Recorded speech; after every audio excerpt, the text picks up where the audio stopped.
Mix Monday. I set my live goal over on TikTok today to be 2 dinos. And if I get 2 dinos, I'm going to chug my liquor. Because I guess that's the type of person I am. I do things for money like a fucking prostitute.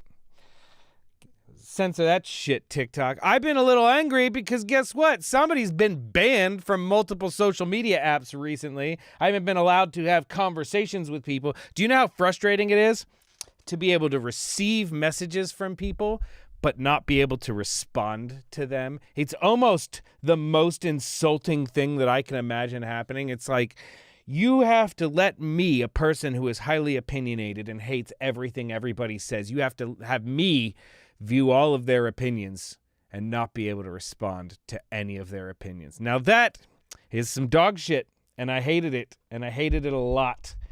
Thank you for joining me on this wonderful Mix Monday. All 2 of you on TikTok and who knows how many on fucking YouTube. But today we are going to be doing some rock and or roll drums. Do you guys like rock and or roll? Because that is what we are doing.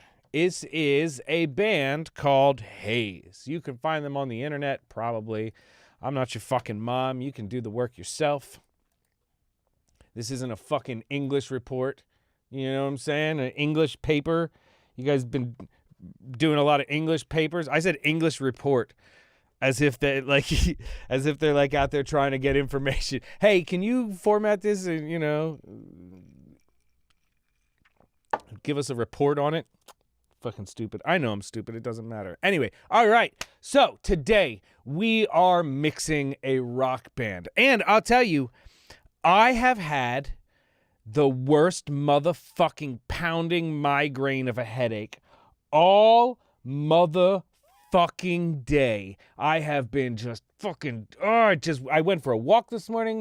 As soon as I got back from the walk, my head started hurting. And then all day I've had a fucking, sit in the dark type of migraine headache, which fucking, yeah, guess what? If I want to do Mix Monday, I got to turn the fucking lights on. Otherwise, I look like Skeletor up in this shit, all in my dark cave and shit, looking like an asshole. So I did what any sane human being would be, and I started drinking. I started drinking way early in the day.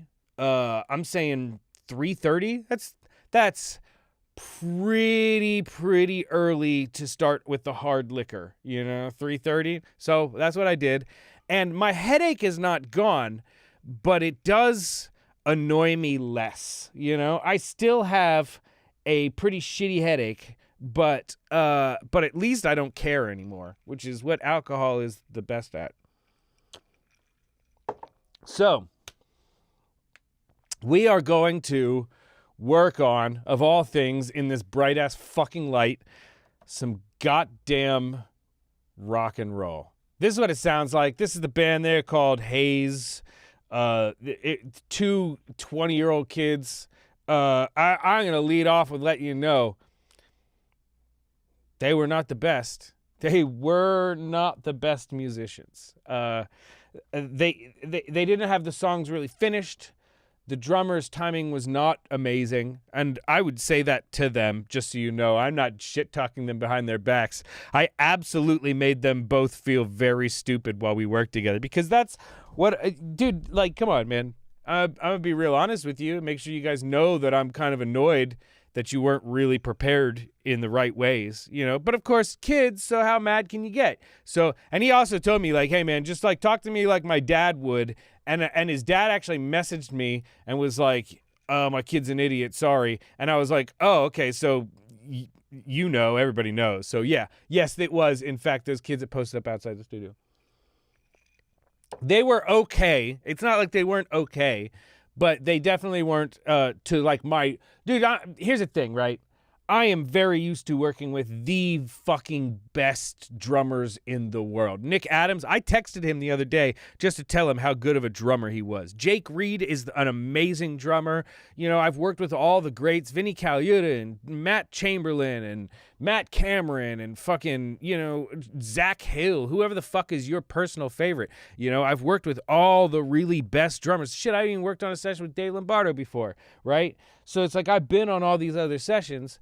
So I have a very high standard for what good is. Now, to me, it was average. It was average level of skill from drums, right? And, like, that's fine.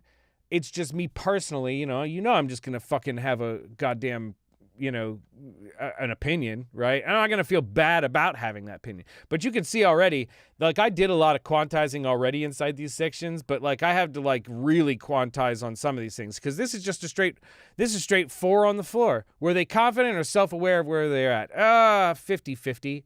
You know, it's like they would occasionally be like, yeah, we know we suck or whatever. Or like they would get it like I would be like, no, dude, like it was funny. They had like lyrics and shit. And I was like, no, you're not saying that in a song. That's a horrible line. You literally cannot say that line in a song. No, we're not saying that fucking line. That's a horrible fucking line. I would literally say out loud whenever they would like do a part of it. No, that's melodies. I mean, that's a horrible melody. There's songs, and they, to be very fair, admitted that they are not great songwriters to begin with. Like they didn't really know how to make a song, you know. It was like everything was a stream of consciousness from beginning to end. It was like just like no repeating choruses. Like they had chorus parts, like they made guitar parts that were choruses, but like they just streamed across the whole thing like it was just one thought from beginning to end and didn't repeat words over those choruses or even melodies sometimes. So like it took, I was producing them, right? And that's the thing is like, I mean, yeah, that's exactly, Amir. I think that's a great point. It's like reality check, right? I'm not going to pretend that you guys are blowing my mind and you're just fucking amazing. Like, you could be good if you learn how to do these things on your own. If you learn how to make your music the right way, you know, it's like that will be a very valuable reality check to you. That being said, they needed a lot of work. Bub's just yapping. Yeah, bitch, that's what the fuck this is. Well, you want me to fucking, goddamn it, you want me to come on here and just fucking stare into the camera and fucking push record all day long or some shit, motherfuckers? No. What the hell is the point of that shit? Yeah, it's yapping. It's the fucking internet, dog. Welcome to the motherfucking Al Gore's internet, motherfucker. Goddamn.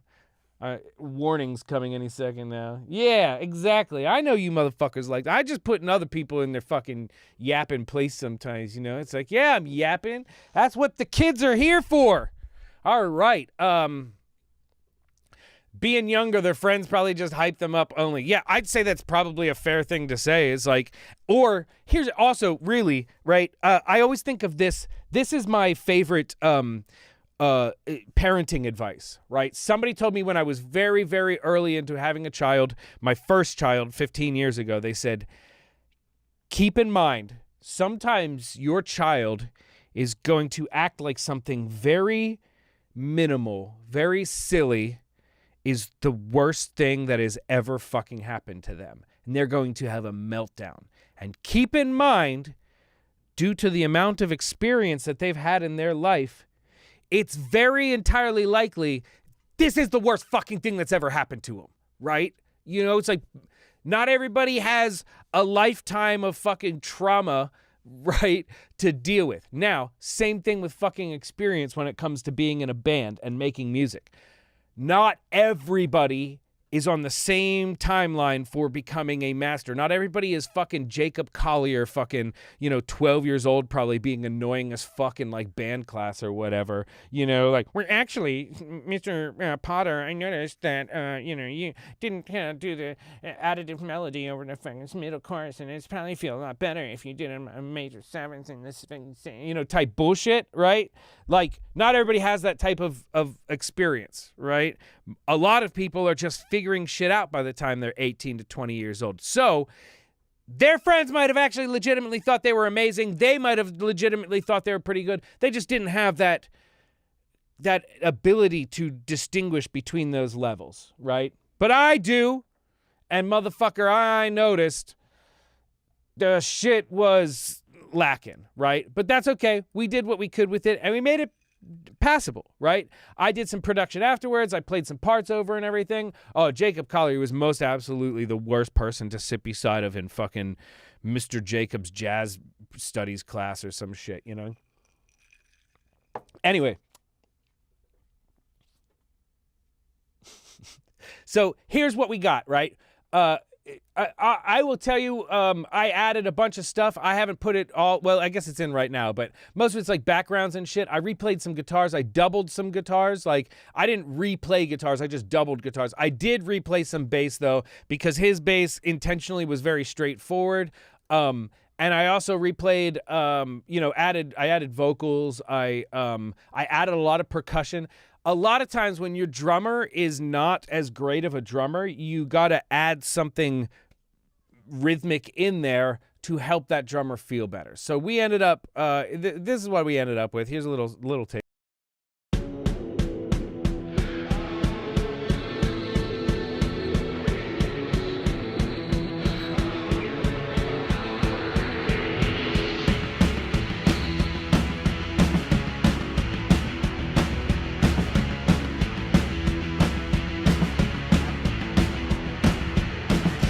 Giving everything to you,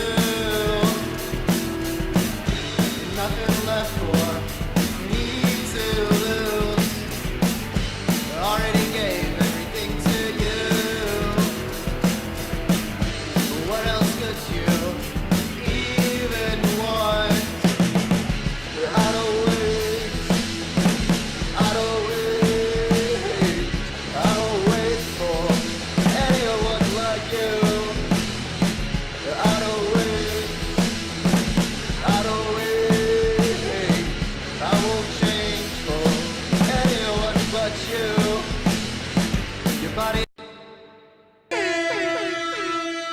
Holla! I did make it a lot better, didn't I? Listening back to it right now, I was like, hey, not bad, you know?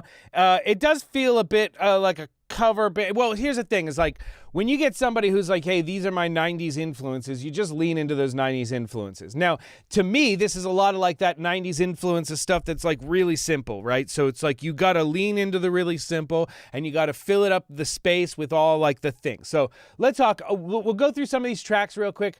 I want to say something that is really valid for you as musicians who are not always, or engineers or people in the production world, I should say. If you're out there in the normal world and you are not working with great musicians, and you recognize that you're not always working with great musicians, right? Something to keep in mind is that it is always going to feel like it is your fault when it sounds bad, right? It's always going to feel like you're doing something wrong engineering-wise when the playing is substandard. And the better of a musician they are, right? Like the easier it is to make them sound good. Nick Adams played on this exact same kit 1,000 times, and every single time I'm like, nailed it. I'm the best engineer alive. Now, this kid plays, and I'll give you some examples, right? Like here's...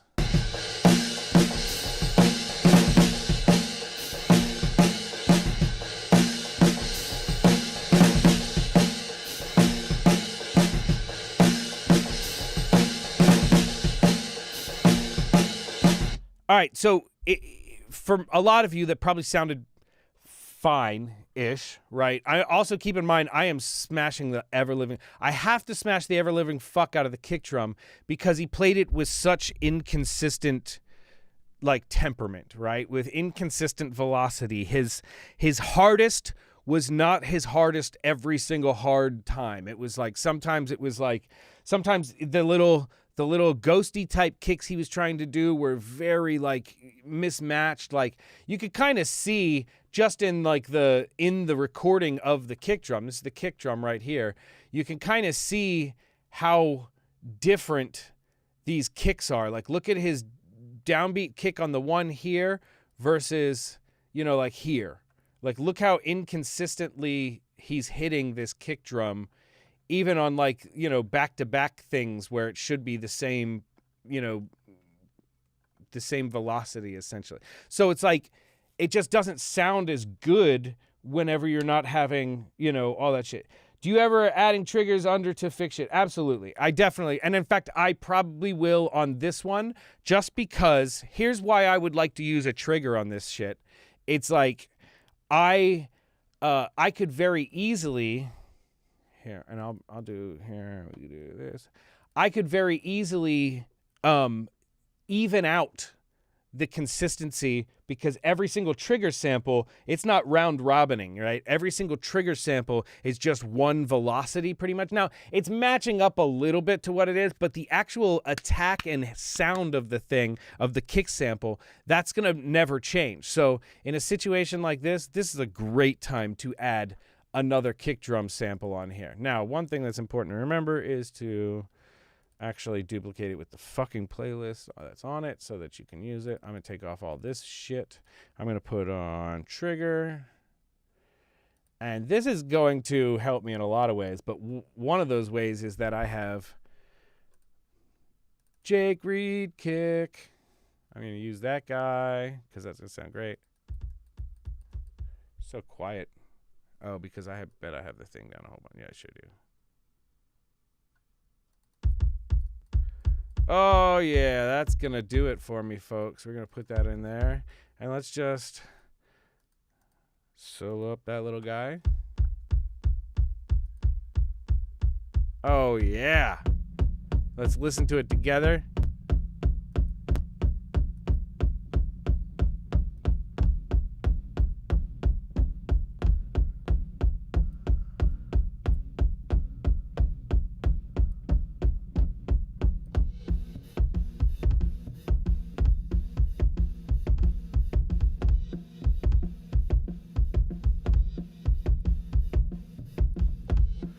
This is going to be where it gets tough, because motherfucking he's got such shitty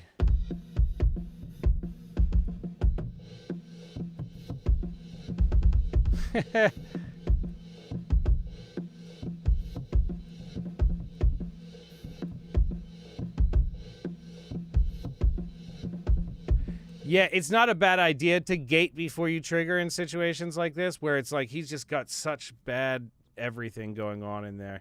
Or the other thing that I would do is use the sub kick instead as the trigger. It's gonna be a little fucked.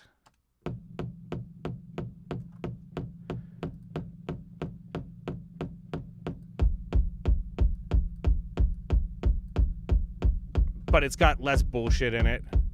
Bam! Much better.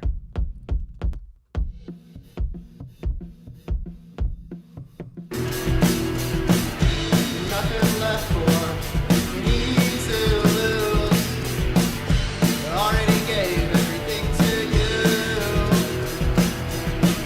But what else could you even want? Already, that helps so fucking much, you know?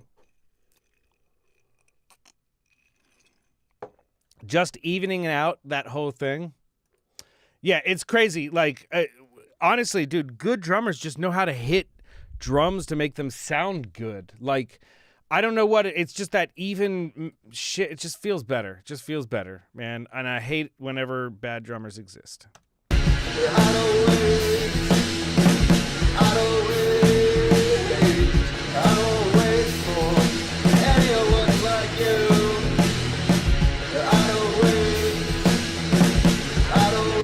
Oh, yes, the swing on the snare does bother the shit out of me, too. I'm not a big fan of that as well. But whatever, man. It's like, you know, some things are beyond my desire to spend time working on. So, all right, so we got those drums. I think they sound a lot better already. Something that's going to help out a bunch is setting them at a good level. Holy shit, they're loud as hell. Setting them at a good level, of course, but this is another one of those times where, hey, man, compression is going to help so much, you know?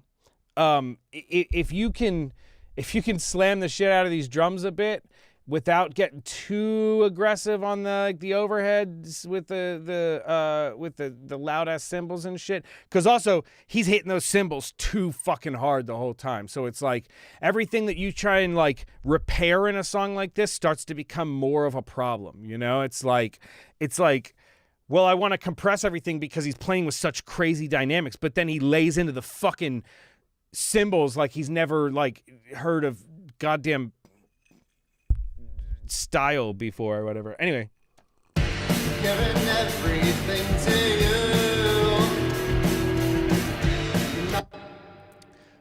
and right now I'm going to turn the shaker off because that's annoying as fuck. Giving everything to you. Nothing left for me to lose. I already gave everything to you. Now, when I'm mixing drums like this, I like to fucking start muting shit. This is kind of my, like, I've already done all the production stuff. I'm pretty happy. I'm going to selectively unmute shit, right? And whenever I do this shit, I like to, even when I'm working on the bass or the drums alone, I like to add the bass in. I like to have the bass, even when I'm just trying to hear the drums and like work on the drums. The bass is such a crucial part to the way that the drums sound overall that I highly recommend never just soloing drums by themselves, always keeping your bass in there with the mix, just so you know, one, like where the low end's gonna sit, two, like where the bass has a little bit of that like mid-range shit in it too, so it's like the mid-range is gonna be balanced in there. You're gonna have a good sense of the volume of everything. Like, it's just a good idea to always mix drums and bass together. Do you ever tune shells to the song? Very rarely. Like, I don't find that to be a thing that's worth doing.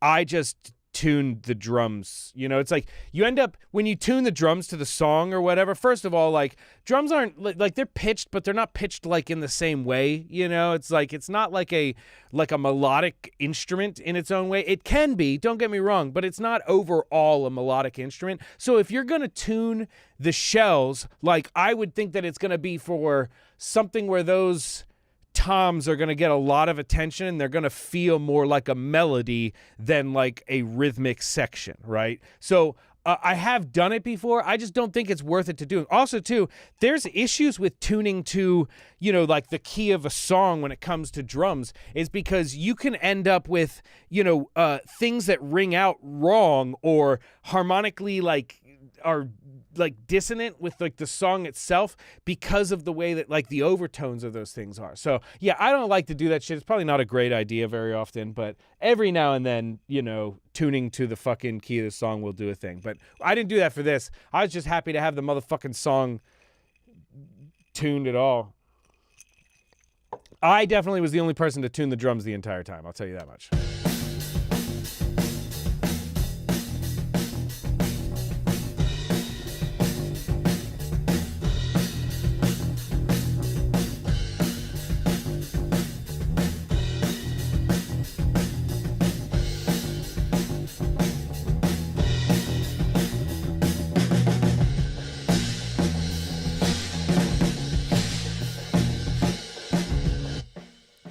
One thing that I know is going to help out with these drums is throw in a DBX 160.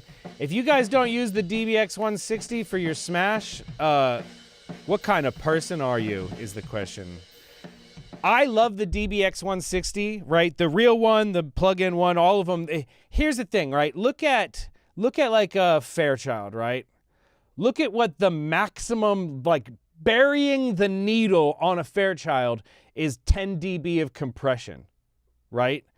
Burying the needle on the Fairchild shows 10 dB of compression. The first number on a DBX 160 is 10 dB of compression. It's like, you're just not even compressing a little bit on this. This is the most compression that you will ever get on a fucking There's some things that you can learn about a compressor just by looking at it, right?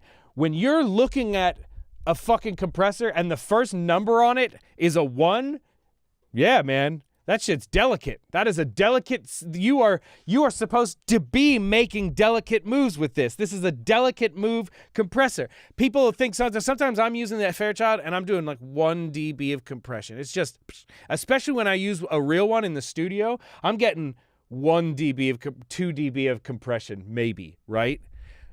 Because that's what it want. Like the needles tell you how much you're supposed to be using it. If you're doing anything more than that, then you should consider that a creative thing to do, right?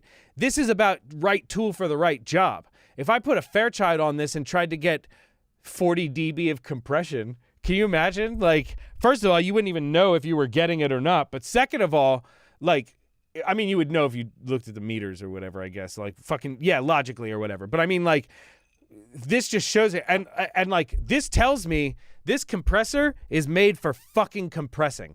That doesn't mean it's made to sound amazing, right? Because especially with drums, listen to how fucking shitty this sounds.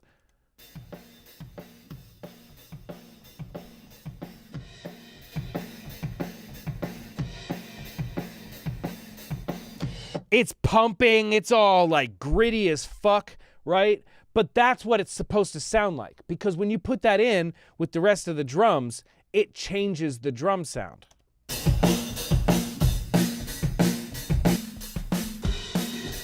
Here, I'm going to take it out first. Here's without it. Oops. God damn it, cocksucker motherfucking controls.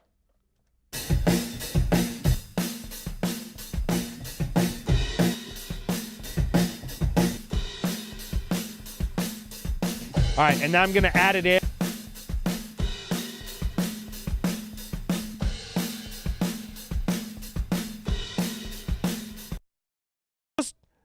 Almost makes a motherfucker sound good. I ain't gonna lie. My mute button's reversed today, so I hope I don't fuck this up. Anyway, almost now makes a motherfucker sound better. You know, it's like adding in that shit, dude. It's like, oh, fuck it, we got it, you know? Giving a little bit of flavor, really like, and I think a lot of times this is what people fuck up about drums, right? You want Nickelback drums? You want straight, clean, boring-ass drums? Then cool. What you should do is don't fuck anything up with a drum sound. Use all the plugins to make it as clean and pristine as you want. But if you want rock and fucking roll, that shit is messy. There's a messy sound to it. And one of those things is like something being overcompressed, like a fucking ribbon microphone.